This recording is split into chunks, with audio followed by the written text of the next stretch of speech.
San Francisco के समंदर के बीचों बीच खड़ी एक ऐसी जेल जहां से भागना नामुमकिन था। 29 साल तक इस जेल ने दुनिया के सबसे खतरनाक कैदियों को कैद रखा। सबका यही मानना था कि यहां से कोई जिंदा नहीं निकल सकता जब तक 11 जून 1962 की रात नहीं आई। अल्काट्राज़ को दी रॉक भी कहा जाता था। ये कोई आम जेल नहीं थी बल्कि अमेरिका की सबसे आखिरी और ऐसी जेल थी जहां सिर्फ उन मुजरिमों को भेजा जाता था जो दूसरी जेल से भागने की कोशिश करते या बहुत ज्यादा होशियार थे। लेकिन अल्काट्राज़ को इतना सिक्योर क्या चीज बनाती थी? इसके 3 बड़े रीजन थे। इसका जियोग्राफिकल लोकेशन, ये एक ऐसे आइसलैंड पर थी जो जमीन से 1.25 माइल्स दूर समंदर के बीच था। समंदर का पानी हद से ज्यादा ठंडा था और पानी का बहाव इतना तेज था कि कोई भी स्विमर इसमें बह जाता या ठंड से मर जाता। हर 3 कैदियों पर एक गार्ड होता था। दिन में 12 बार कैदियों की काउंटिंग होती थी। कॉरिडोर में टेयर गैस के सेनिस्टर लगे थे और हर दीवार के पीछे सिर्फ लोहा और कंक्रीट था। इस नामुमकिन जेल में 4 ऐसे कैदी इकट्ठे हुए जिन्होंने इस सिस्टम को चैलेंज किया। फ्रैंक मॉरिस, ये इस ग्रुप का मेन कैरेक्टर था। इसका IQ लेवल 133 था। ये पहले भी कई बार जेल से भाग चुका था, इसीलिए इसे अल्काट्राज़ भेजा गया। जॉन और क्लेरेंस एंगलिन, ये दोनों सगे भाई थे। बैंक डकैती के जुर्म में आए थे। इनकी सबसे बड़ी खसूसियत ये थी कि ये बचपन से बेहतरीन स्विमर थे और इन्हें ठंडे पानी में तैरने की आदत थी। एलन वेस्ट, ये सबसे पहले अल्काट्राज़ आया था।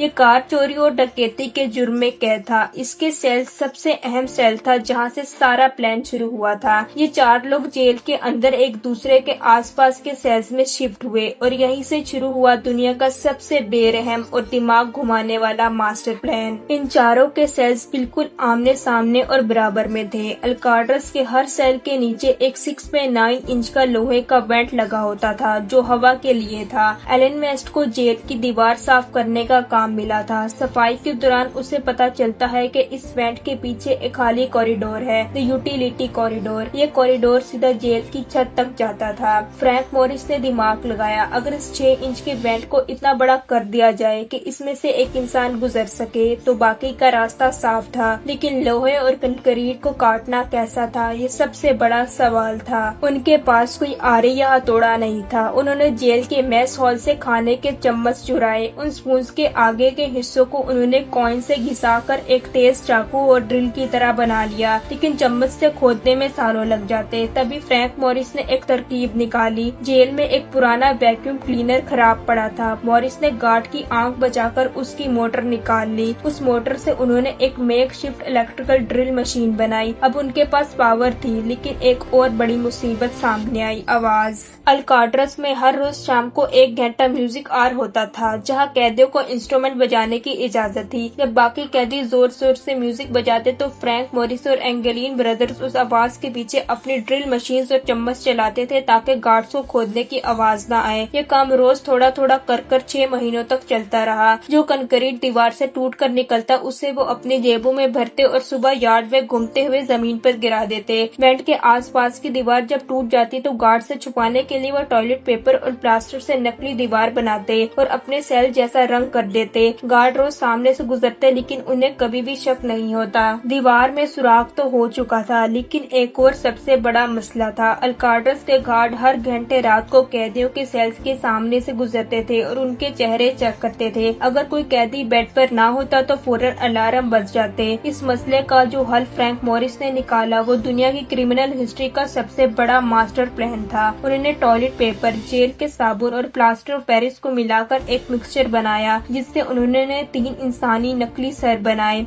क्लेरेंस एंगलिन जेल के बार्बर शॉप में काम करता था। उसने वहाँ से कैदियों के कटे हुए असली बाल चुराए और उन सरों पर चिपका दिए। उन्होंने जेल की मेंटेनेंस रूम से फ्लैश कलर पेंट चुराए और उन सरों पर ऐसे रंग किए कि रात के अंधेरे में वो बिल्कुल असली लगते थे। लेकिन छत से उतरकर समंदर कैसे पार करना था? अल्काट्राज़ के ठंडे और तेज पानी में तैरना खुदकुशी थी, इसलिए उन्हें एक कश्ती चाहिए थी। उन्होंने जेल में दूसरे कैदियों से दोस्ती की और उनसे उनके रेनकोट्स मांगे या चुराए। कुल मिलाकर उन्होंने 50 से ज्यादा रेनकोट्स इकट्ठे किए। इन रेनकोट्स को उन्होंने बारीकी से काटा और जेल के अंदर से गुजरने वाली गर्म पानी के पाइप की गर्मी से पिघलाकर उनके किनारों को आपस में जोड़ दिया। इस तरह उन्होंने एक 6 बाय 14 फुट की रबर राफ्ट और लाइफ जैकेट्स तैयार कर ली। इस कश्ती कश्ती में हवा भरने के लिए उन्होंने एक छोटे से म्यूजिकल इंस्ट्रूमेंट कंसर्टीना को मॉडिफाई किया ताकि वो एक एयर पंप का काम कर सके। जून 1962 तक सब कुछ तैयार था। 6 महीनों की कोशिश, नकली सर, चुराए हुए रेनकोट्स और दीवार का सुराग, सब कुछ परफेक्ट था। लेकिन इस ग्रुप के चौथे बंदे एलन वेस्ट से एक गलती हो गई जो उसकी जिंदगी का सबसे बड़ा अफसोस बन गया। एलन वेस्ट ने अपने इवेंट के गिर्द जो नकली सीमेंट लगाया था वो वक्त के साथ बहुत ज्यादा सख्त हो गया।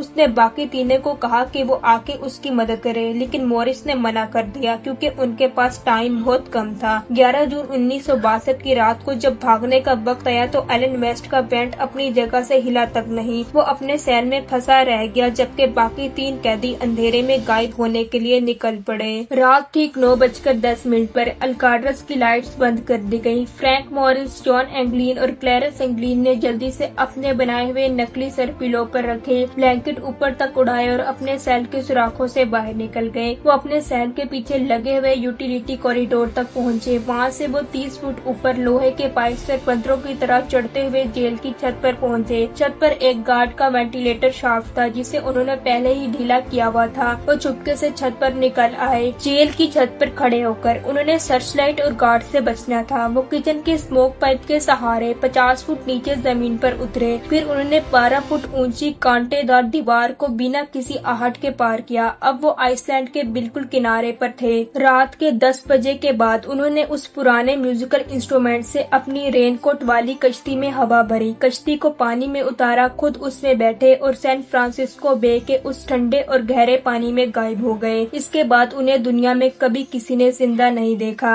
अगली सुबह 12 जून 1962 रूटीन के मुताबिक गार्ड कैदियों को जगाने आए। फ्रैंक मॉरिस के सेल के बाहर खड़े हुए गार्ड ने जब देखा कि मॉरिस अभी तक सो रहा है तो उसने जोर से आवाज दी लेकिन कोई हरकत नहीं हुई। गार्ड ने गुस्से में आकर अंदर जाकर मॉरिस के कंधे को हिलाया और फिर जो हुआ उसने गार्ड के होश उड़ा दिए। मॉरिस का सर धड़ से अलग होकर जमीन पर गिर गया। वो एक प्लास्टर और टॉयलेट पेपर का बना हुआ नकली सर था। फौरन पूरी जेल में सायरन बज उठे। अल्काट्राज़ की तारीख का सबसे बड़ा इमरजेंसी अलार्म था ये। सायरन बजते ही अमेरिका की सबसे बड़ी इन्वेस्टिगेशन शुरू हो गई। FBI, US मार्शल्स और मिलिट्री ने मिलकर पूरे आइसलैंड और समंदर को घेर लिया, लेकिन उन्हें पहले 24 घंटे में कुछ समझ ही नहीं आया कि ये हुआ कैसे। तभी उन्हें दी फोर्थ मैन यानी एलन वेस्ट का पता चलता है। एलन वेस्ट जो अपने सेल में फंसा रह गया था, उसने गार्ड्स के सख्त इंटेरोगेशन के आगे घुटने टेक दिए। उसने FBI को A to Z एक पॉइंट बता दिया। उन्होंने चम्मच कैसे चुराए, ड्रिल मशीन कैसे बनाई, नकली सर कैसे खड़े किए और उनका प्लान किस तरफ भागने का था। वेस्ट ने बताया कि उन्होंने एंजल आइसलैंड पर उतरना था और वहां से एक कार चोरी कर आगे भागना था।